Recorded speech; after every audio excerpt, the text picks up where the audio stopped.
Morning everyone, welcome to my channel.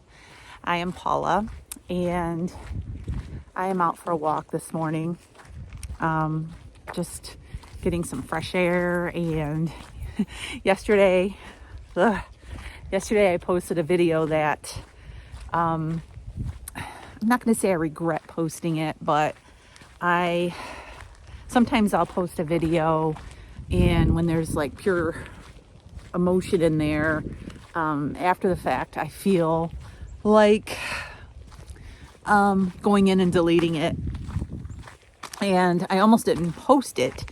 I just have had a rough couple of weeks, and I just let it all out yesterday in my video, and I had contemplated just quitting YouTube and just going on with everything else, my Facebook group, my coaching, and all of those things, focus on that. But after the fact, I got up this morning and I had so many notifications of people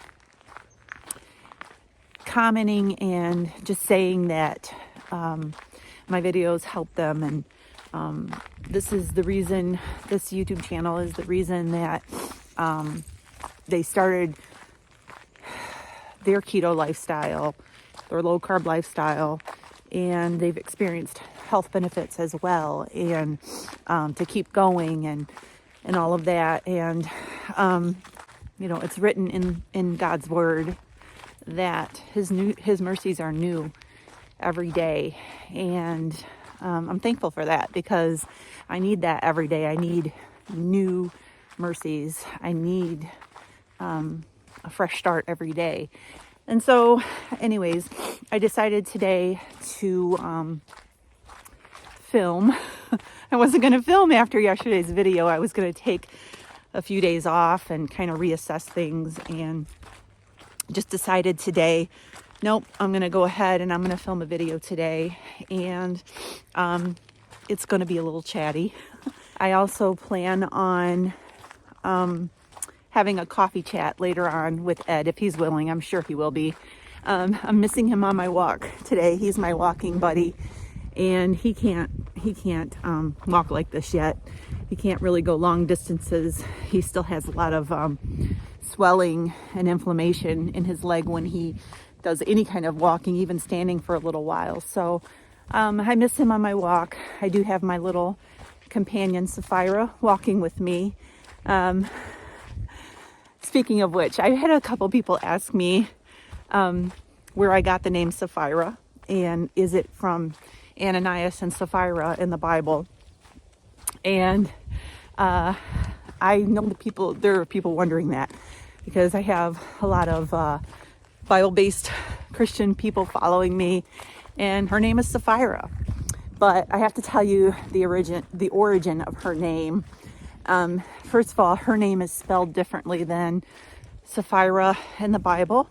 And if you don't know the story of Ananias and Sapphira in the Bible, I'm not going to go into the full story, but you can read about it in the book of Acts in the New Testament in the Bible. But Ananias and Sapphira lied to the Holy Spirit. They lied. And I really would not want to name my dog after, something like that. So I just wanted to take a minute to explain her name. Her name is not originated after the Sapphira in the Bible.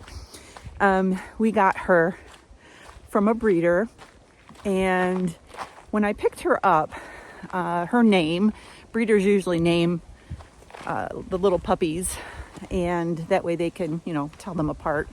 And when we got her, she's over there scrounging around. When we got her, her name was Sapphira, spelled differently than the Sapphira in the Bible, 1 P instead of 2 P's. And she was named Sapphira, and when I looked it up, it meant a gem, or a blue gem like sapphire. And she was a gem to me. She is a gem to me. And so I decided to keep that name for her. It seemed to suit her. And so Sapphira it is. And I just wanted to explain that because I know I have a lot of people that, you know, they're followers that are Christians and wonder probably why I named her that. And it's not after little Sapphira in the Bible that lied, but it's actually a gem, and she is a gem to us. And most of the time I call her Fira. She's a little fireball, and I think that Fira suits her too. So, all right. So I'm taking a walk today and getting some fresh air. This is the first time I've actually walked this long walk without Ed. It's very quiet up here too this time of year. There's not a lot of people. Most of the cottages around the lake are seasonal people, and they pack up their cottages and winterize them and leave and go home, you know, during the winter. And then they come up and reopen their cottages back up in the spring and summer. And it is a very fun, action-filled place in the summertime here with all the people around the lake, all the residents when they're here.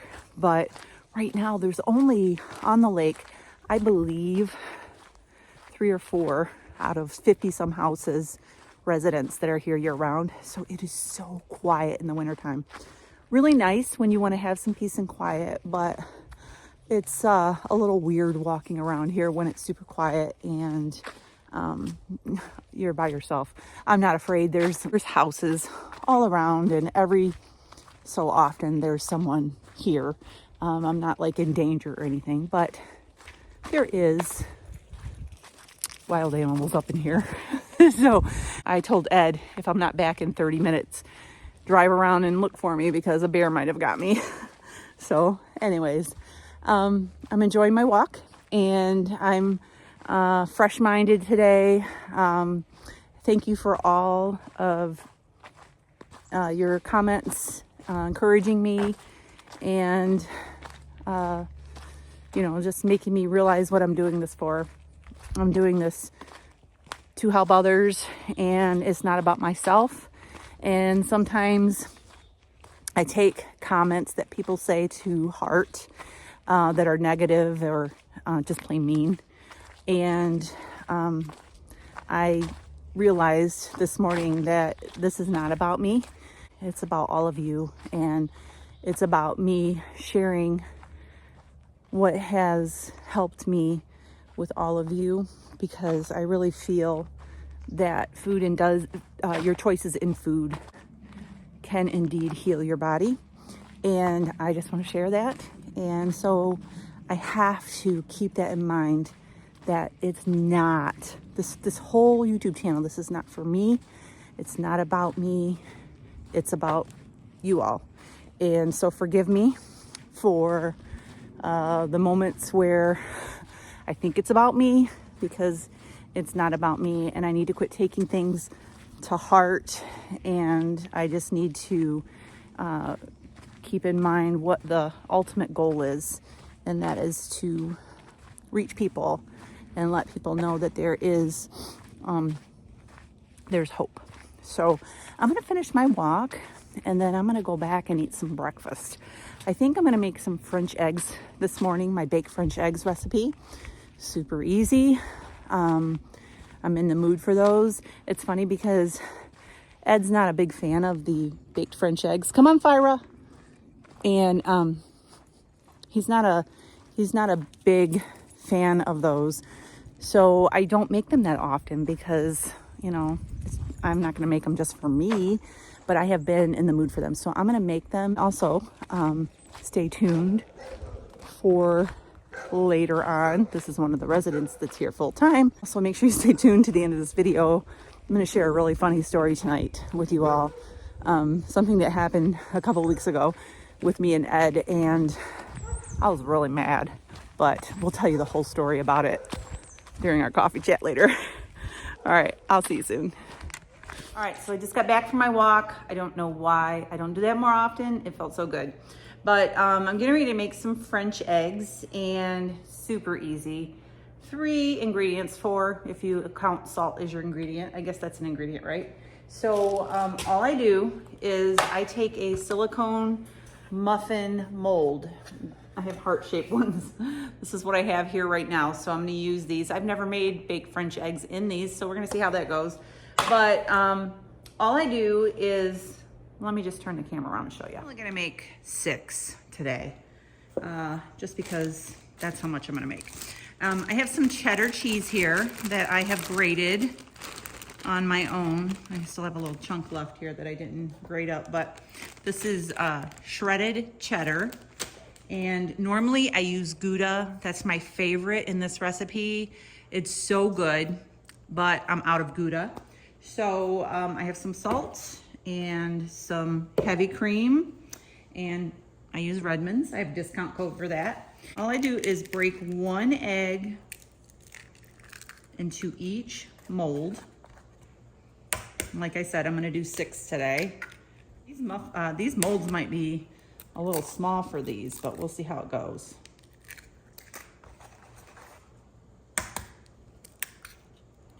I like silicone because you can just push these right up from the bottom and they pop right out.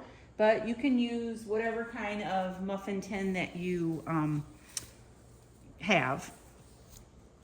I recommend if you have a metal muffin tin that you spray it with nonstick spray. All right, and then I just take some heavy cream and I just pour a little bit into each one. You don't want to skip the heavy cream because it just really makes the egg really creamy. All right, a little bit in each one. And what that does, it just kind of settles down in there and you don't have to stir it or anything. And then I take salt and I sprinkle a little bit on top of each one. That kind of floats down in there too, settles down in. I like a lot of salt. Salt is good for you. All right, I'm gonna take some of my shredded cheese and I'm gonna put a little bit on top of each little muffin. I might have to shred up the rest of that little block that I have left. And these are gonna go in the oven. I have my oven preheated to 350. I think it's 350. I gotta check my recipe, my own recipe. It's so funny because I create these recipes and then I have to refer to my cookbook as well. It's so funny. These go in the oven for 20 to 22 minutes, depending on your oven. And I like my yolk to be firm and they're great. I'll be back. All right, so along with my French eggs, I'm gonna be having, this is a real treat for me. I really enjoy this bacon and I only get this once in a while. It's expensive. It's like, to get my glasses, it's like $11.99 for 1 pound of this bacon. But this is from a local butcher in town and they have a little smoke area in the back of their building where they smoke their own bacon. And this is beef bacon. It is so good. I really, really enjoy this bacon. I just put it in my air fryer and I don't know what area that this bacon is cut from. I don't believe it's brisket. I should ask them that next time I go, but it is so good. They slice it for you fresh from a big hunk of meat and it is like smoked, so dark. The ring on the meat is so dark and it's so good. So I'm gonna put a few slices of this in the air fryer and have this alongside of my French eggs. Beef bacon, that's what's for breakfast. All right, I'll be back. All right, so I'm getting ready to eat breakfast. Ed is out in the garage today. He went out there to putz around a little bit and it is 12 o'clock noon. And I'm surprised he's still out there because usually by now he's wanting to eat breakfast. But I have my French eggs here. I have 3, let me show you here. 3 French eggs and then this is the beef bacon. So good. I love that so much. And I'm gonna pour myself, I'm gonna pour myself a cup of coffee and still got some stuff set up from painting back there, but I'm gonna pour some coffee and sit down and enjoy this meal. And then I'll be back later. Oh, this cane, I'm gonna move it over here. All right, so I decided instead of waiting till later on this evening, we're having coffee right now, so why not? I always have, you know what, it's really funny. She sheds. We watch a video back every time, and I'll say, look at the hair on my shirt. So he's helping me out. Anyways, so I decided, Ed came in. I just showed them my French eggs. Ed came in and sat here and had breakfast with me. And I decided, well, we're sitting here having coffee, why not do a coffee chat? Coffee chat. So Ed does not know that we're going to talk about this. I did not tell him. I didn't forewarn him. It's funny. So I want to talk to them about a couple weeks ago when I got mad at you. You know what I'm talking about? In which time? Okay. With the neighbor. You wanted me to do something for the neighbor. Oh. All right, I'm down with it now. So funny story. It was pretty funny. I was not going to share this. I told Ed. And it took me quite a bit of convincing. Okay, so I was not going to share this with my YouTube community because I felt like a hypocrite. Okay, you'll see why in just a minute. But my cup has my name on it. Our neighbor, right next door over here, him and his wife are 93 years old. They're going to celebrate their 74th wedding anniversary real soon, next few weeks. Yeah, it's like real close to his birthday. So his birthday was like 2 weeks ago, a week and a half ago, whatever it was. And he turned 93. And these people, now, let me lay some groundwork. These people are some of the most genuine, humble, they don't make people like this anymore. Helpful. This guy let us take his pickup truck home. She's told the story before. After our car was in the shop for extended period of time, we didn't have a way home. So he let us take his S10 truck home for a couple weeks. And he's like, take it as long as you want. That's what neighbors are for. That's what he always says. When Ed was laid up for 3 months here on the couch with his injury, we don't have trash pickup come to our house. We have to take our trash to a transfer station, and it's about a mile or so away. And every few days, this man would come by and he would sneak in to our trash cans outside, and we have a Ring doorbell, so we would see it on our doorbell. He would take our trash and put it in his little truck and take it for us. And he did that for 3 months, every few days. Such a big help. Right? And I would tell him, I would say, I don't want you doing that. I can take the trash. Nope, I want to do it. It was his way of helping. And so he did it. And he's a Korean.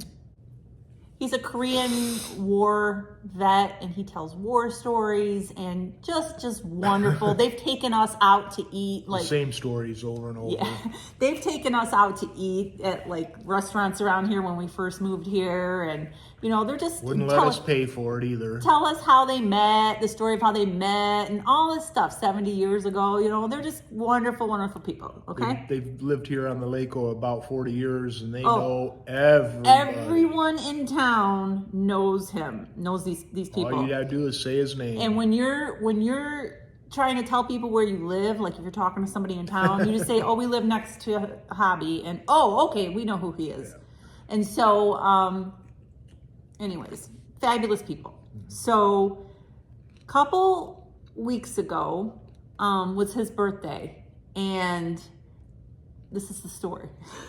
I volunteered. He did. He volunteered. Okay, so we have to give a. So before keto, I used to make homemade biscuits and gravy, like Southern biscuits and gravy, and I actually have a picture I'll put Okay. I wasn't going to talk about this, but I'm going to She's talk got about it down too. Let me tell you, So- it was better than any restaurant anywhere, guaranteed. layered, like fluffy, Flakes. flaky Yep. layers of biscuits, Oh. right?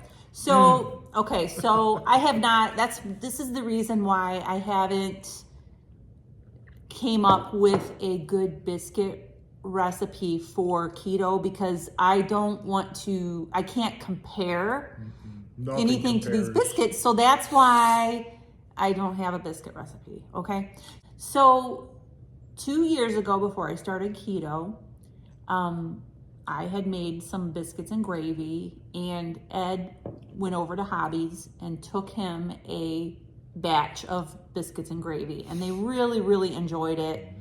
And so that was that. Well, ever since then, Hobby has mentioned to Ed that he... Boy, that sure was good. Right, okay? So a couple weeks ago, Ed started asking me, he told me, he didn't ask me, he told me, we're gonna make some biscuits and gravy for Hobby. And I'm like, I'm not doing that.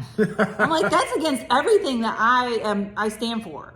Like, you guys, like, I'm just, that's just how I am, right? Yep. And I was like, I put up a fight. I'm like, I'm not making biscuits and I gravy didn't think for it them. was going to happen for a while. I'm like, I'm not doing that. I feel like I'm poisoning that old couple with these biscuits and gravy. That's how I feel. I feel like I'm going to give them something bad for them, and I'm just not going to do it. Ed's like, they're 90 some years old.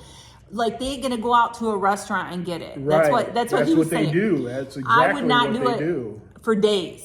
I was like, I'm not doing it. I'm like, you can do it. And he's like, I can't make those biscuits and gravy. So there was this ongoing thing between us. I'm like, I'm not.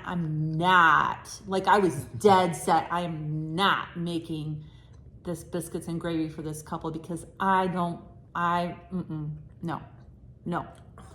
And that was it. Shut it down. So then a few days later, Ed keeps saying stuff. And then a few days later, I'm like, well, I don't have the stuff to make it with. I don't have flour in this house. Like, we'd have to go buy everything. It's like, okay, let's go buy everything. I'm like, so we went to the store and we bought a sack of flour. And I felt horrible buying this flour, put in my cart. It's so funny, you guys. It's so Sinner. funny. I was like, I can't believe I got this in my cart. I bought the flour. Probably ran out of the store with it. Yeah, I'm like, I hope nobody sees me buying this flour that, anyways. So I bought all the ingredients, came home, next morning got up, made these fluffy biscuits and gravy for this couple. And so they came out. I didn't try them. I'm not. All right, I'll tell on myself. She had the last bit of dough. Yeah, and it was like a half size, and it was misshaped. So I ate that one with a couple tablespoons of gravy on it. And I ain't even feeling bad about it, because it was freaking good. Yeah, you know how you roll out the dough and then you use a glass and you cut the holes? Well, I took all the scraps at the end and just kind of formed it into a biscuit, and that's the one he ate. And he took all the biscuits over to them. And well, I told Hobby, I said, I had to sample it and make sure it was up to par for you, buddy. And it was. And so anyways, I just wanted to share that because I felt so hypocritical. Like, I felt like this is everything that I'm against now. Yeah. But let me tell you something. His wife, Helen, called us. We were driving out to town, and she called, and Ed put her on speakerphone, and it was coming through the radio, and we could hear her. And she was so thankful. Well, boy, we really enjoyed that biscuits and gravy, and raved and asked me, did you make those biscuits from scratch? And I said, yeah, I did. And it did make me feel good that they enjoyed them so much. She wants the recipe, of course.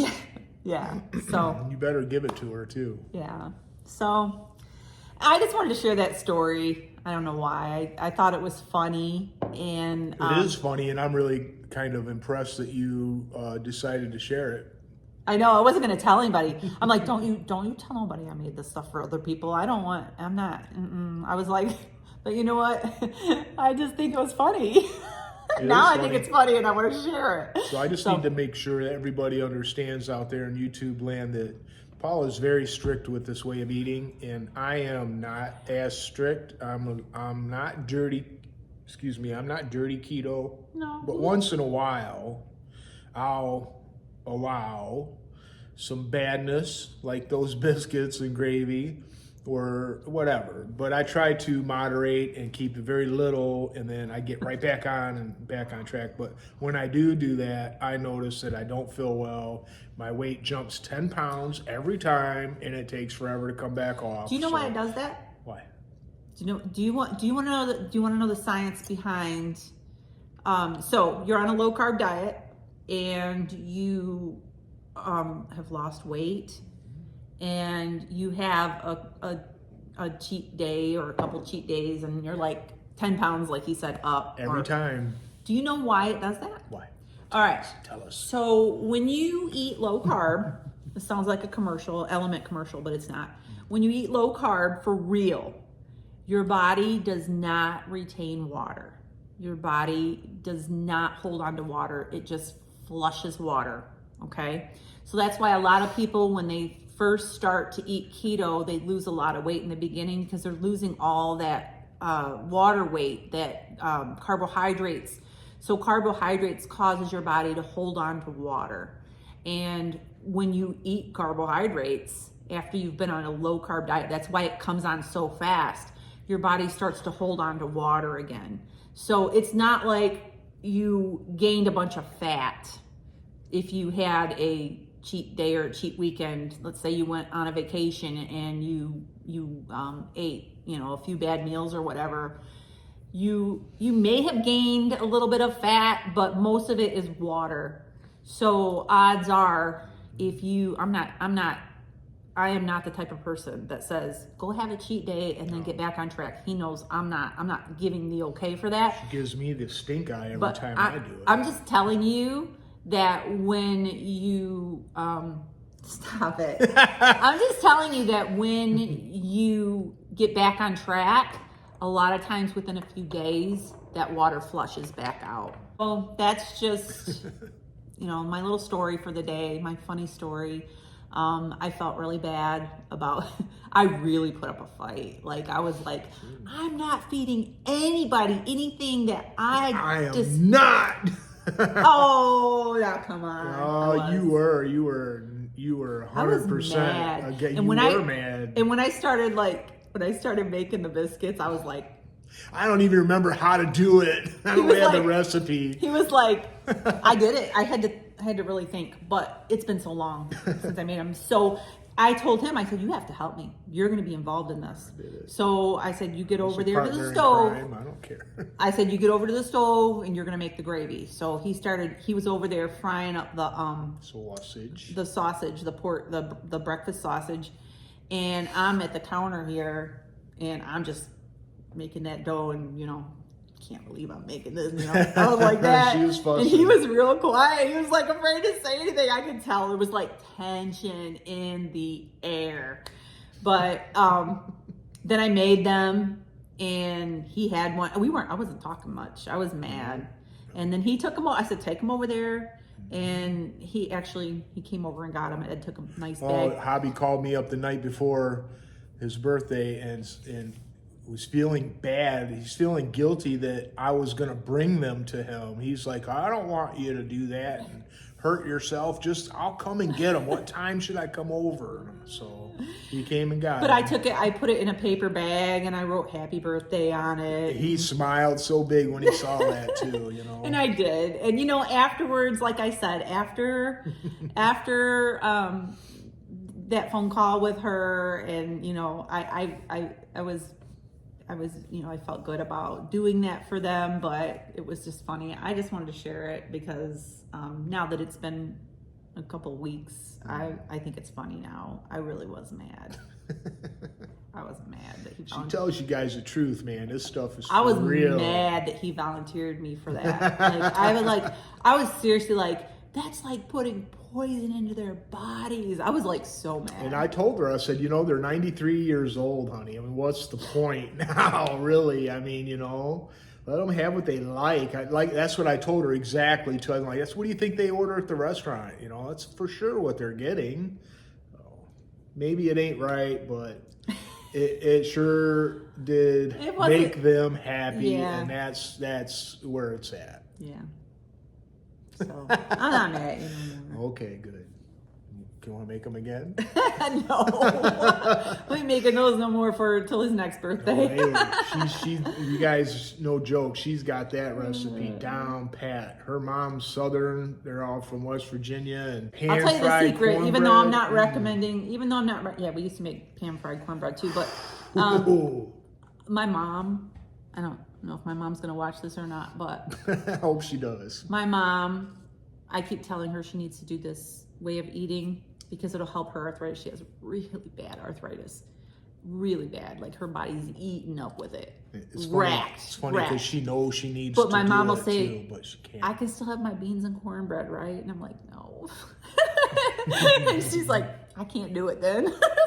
But anyways, the secret for the biscuits is, I don't know why I'm telling you the secret for it, but it's the secret is to fold it over, pat it down, fold it over, pat it down. You fold it over a few times, and that's how you get those layers in there. That's how you get that height. You don't overwork it either. Yeah. You got to be real. There's this, and that is exactly, I wish. I could feel them in my mouth right now. I wish that I could come up with, I haven't even tried it because I feel like nothing can compare. So I just haven't. I haven't worked with a biscuit recipe because of that. That's why people have asked me. I have a gravy recipe and it's really good. It's really good. The gravy's really good. It's easy to make keto gravy, but the biscuits, it's just like I can't make it. You'd have to use almond flour or something that doesn't agree with you. I don't. There's other ways, but I can't go there yet. So, anyways, that's our little coffee chat for today. On a side note. Something that, this is going to be really long if I add this. Go ahead. On a side note, Ed's been telling me about something that I need to talk about. Oh, yeah. In my videos. And it's him. He's been saying it.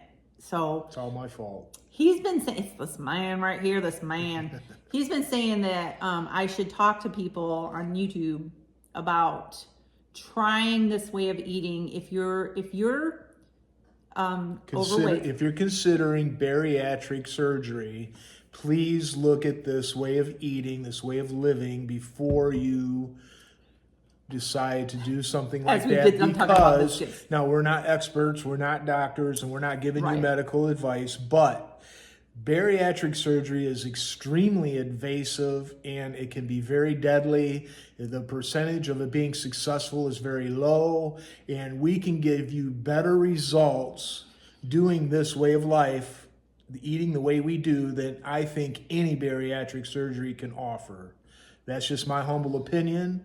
You take it for what it's worth. But if you're a person that is considering something like that, really, please look into this. This is a lot easier, a lot less invasive. It's definitely not deadly at all. What do you have to lose? There are people that are very successful. I'm not. If you've had, I actually have a couple of clients that had bariatric surgery. So I'm not saying if you've had it, you're wrong. No, not at all. But there are people who have been successful at it.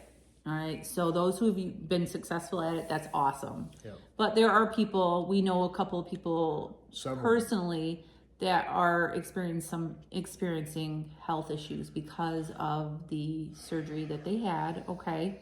I'm not going to bash it. No. It's been successful for a lot of people. Okay. But there are people that we know who have experienced like malnutrition, not benefits, but like they've experienced malnutrition because they're not able to absorb the nutrients anymore, so they're having issues with different things. So we also know some people that have had it and have gained all the weight back. So Ed's just been saying lately, to put it out there that if you're watching this and that's something that you're contemplating, you're trying to decide whether you want to do it or not, try this first. Yeah, that's all. Try this first and give it some time. You know, it's not a quick fix. It doesn't happen overnight. So you have to give it time. But just see if this can work for you before you would have a surgery. Like I said, I'm not.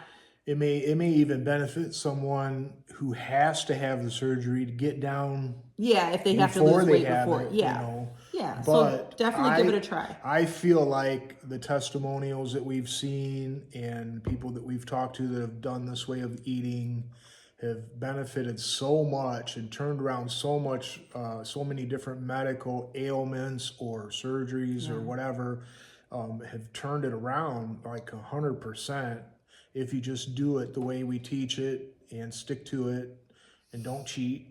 You know, and like Paula said on our last video, we're not perfect. We don't pretend to be, especially me. Don't have that biscuits and gravy. Yeah, every day. I mean, you know. My word for this year of 2024 is consistency. And I teach that with my clients. I don't want you to have cheat days. I don't want you to have cheat meals. No. But that being said, I'm not going to beat you up if you did. That's your choice. Right. But if you want results and you don't want to put weight on, you want your health to be in, you know, you want to be in good health, you need to be consistent. And you need not cheat. And you need to stick with it because you just need to, because that's what works. That's what works, and that's I know that when I allow that stuff, I suffer, and it ain't no joke. It's real, and the pounds come right back on really, really fast. That's not worth it. In my opinion, in my honest, personal opinion, it's not worth it. It's not worth it. That little biscuit and that little gravy, it may have been good, a moment on the lips, a lifetime on the hips. That's the way I feel. And what happens to me is it gets in my head. You know, I can remember how it tasted and how it felt in my mouth. And that is, it's very destructive, I guess, the way of thinking, because it makes you want it. So if you're a person that gets triggered like that, then it's not worth any kind of cheat whatsoever, because I very easily understand how it can draw you away, and then it's just a slippery slope after that. We're different in, like, Ed will say to me sometimes, well, I'll talk about, you know, somebody not being consistent with their eating or whatever. He's like, you got to understand, not everybody's like you. Right. Like, I got self-discipline. She's 100%, I'm 95. And then it makes me, then I don't understand why others aren't. Right. So I have to be more, and I'm not like a drill sergeant. Don't get me wrong. Those of you who've gone through my coaching, those of you who've gone through my coaching program, they know that I'm patient and I'm not a drill sergeant. You know, if they come to me and they tell me they had a piece of chocolate cake, you know, I'm like, okay, well. So now you learn how that makes you feel. What are you going to do from this point on? All right. So, wow, this video is going to be really long. I talked while I walked around the lake too. Yeah, I'm going to have to do some editing and cut some stuff out just to shorten the video. But anyways, I wanted to share a funny story with you about the biscuits and the gravy. And until next time.